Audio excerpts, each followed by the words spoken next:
Egg chop తయారు చేయ విధానం. ముందుగా కోడిగుడ్లను ఉడికించి చాప్ చేసి పెట్టుకోవాలి.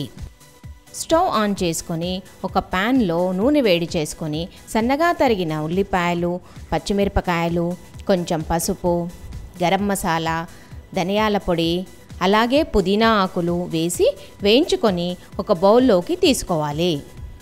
ఇందులో ఉడికించి చిదిమిన బంగాళాదుంప, చాప్ చేసిన కోడిగుడ్లు వేసి కలుపుకోవాలి.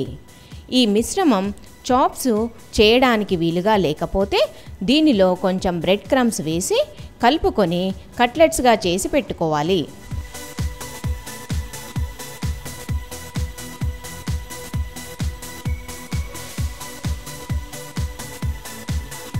తరువాత ఒక బౌల్లో కోడిగుడ్లు, తెల్లసొన వేసి నురగ వచ్చేంత వరకు బీట్ చేసుకొని ఇందులో కొంచెం ఉప్పు, సన్నగా తరిగిన కొత్తిమీర వేసి కలుపుకొని కట్లెట్స్ను ఒక్కొక్కటి ఇందులో ముంచి వేడి నూనెలో ఈ విధంగా డీప్ ఫ్రై చేసుకోవాలి.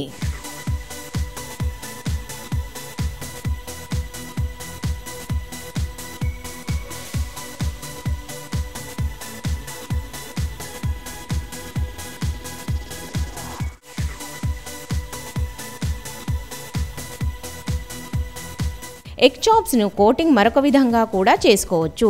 అది ఎలాగంటే ఒక ప్లేట్లో మైదాపిండి, కారం పొడి, ఉప్పు వేసి కలుపుకొని ఎగ్ చాప్స్ను పిండితో కోట్ చేసి తిరిగి ఎగ్ మిశ్రమంలో ముంచి వేడి నూనెలో డీప్ ఫ్రై చేసుకోవాలి.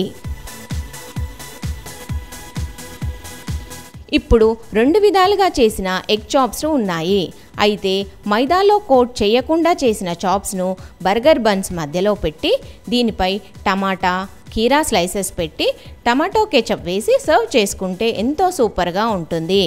అలాగే మైదాతో చేసిన ఎగ్ చాప్స్ను సాయంత్రం పూట స్నాక్స్గా సర్వ్ చేసుకోండి.